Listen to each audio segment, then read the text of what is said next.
State police proved a point last week in a way they probably wish they didn't have to. They've been warning drivers about the state's move over law. This week, 2 troopers are recovering after getting hit by a car during a traffic stop. Now, as THV 11's Catherine Rowley shows us, they are asking again if shifting lanes to avoid a large fine doesn't make you move, maybe saving the lives of first responders will. Thank you. The message is simple. If you see flashing lights, move over or slow down. The goal, not to fine you, but to ensure that law enforcement and emergency service people get home safe. We want our medics to clock in and work all day, but we want them to go home so they can see their families and rest for their next shift. Please move over for us.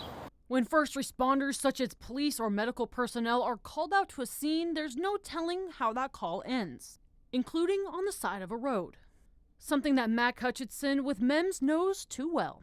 It's not a safe place on the side of the road. It's one of the most dangerous situations we can be in. And then when you're also trying to multitask, focus on patient care and providing care to that patient while moving them, to a safe ambulance, it just makes the situation that much more dangerous.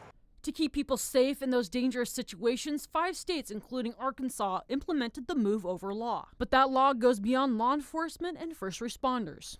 That law requires anytime you see an emergency vehicle on a shoulder road, it could be a police car, fire truck, a wrecker, or even now an RDOT vehicle. If you see flashing lights, the new law says you have to move over. If it's unsafe to switch, you should slow down, so people like Captain Brad Land can walk away from that situation. Any emergency lights you see on the side of the road, you're required to move over to the furthest lane possible. That's not just the next lane, but the furthest lane possible. Because a lot of times, emergency responders are working close to the roadway, and we want to be sure they have enough room and they don't have to worry about getting hit by a moving vehicle.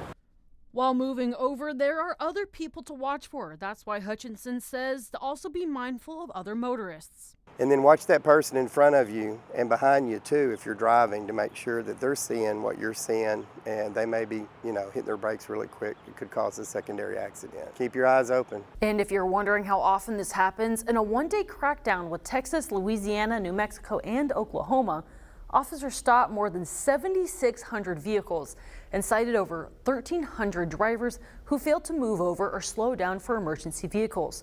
Here in Arkansas, that fine can run upwards of $1,000, a loss of your license, and even jail time. Back to you.